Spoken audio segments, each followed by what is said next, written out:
కూడా ఆ టైంలో అంత అవకాశం లేదు. కానీ ఈరోజు ఎవరికి మైండ్ ఎంత ఇన్నోవేటివ్గా ఉంది వాళ్ళకి అంత ఎక్కువగా అవకాశం ఉంటుంది. సో అలాంటి మార్పు మనకు ఎన్నో సంవత్సరంలో వచ్చింది. కాబట్టి మీకు ఇప్పుడు మంచి టైంలో మీరందరూ ఉన్నారు, మీకు మంచి అవకాశాలు ఉన్నాయి. మీరు ఒక మోటివేటెడ్గా మన టీచర్స్, పేరెంట్స్ వాళ్ళు చెప్పిన మాట వినాలి. మన చుట్టుపక్కల ఏం జరుగుతుందో మనం జాగ్రత్తగా చూసుకోవాలి.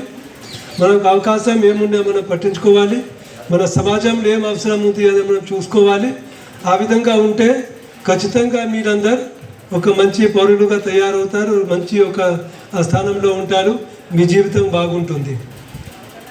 ఈరోజు ఆంధ్ర ఫార్మర్స్ నర్సరీ అసోసియేషన్ వాళ్ళు ఒక మంచి కార్యక్రమం చేస్తున్నారు. ఎందుకంటే వాతావరణం ఈరోజు మన అందరికీ తెలుసు ఏ విధంగా వాతావరణంలో మార్పు చాలా ఫాస్ట్గా వచ్చేస్తున్నాయి. మన ఉన్న చెట్లు చాలా వరకు మనం కొట్టేస్తున్నాము.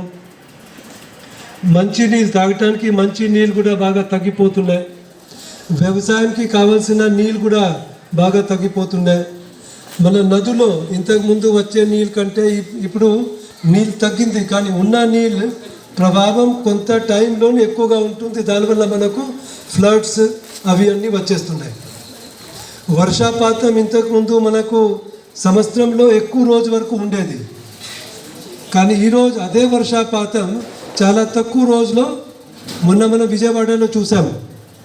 ఒకే రోజు ఎంత పెద్ద వర్షం పడింది, దానివల్ల సగంకి ఎక్కువ విజయవాడ నీళ్ళలో మునిగిపోయింది. దానివల్ల ప్రతి ఒక్క అక్కడ ఉన్న రెసిడెంట్స్ బాగా కష్టపడారు.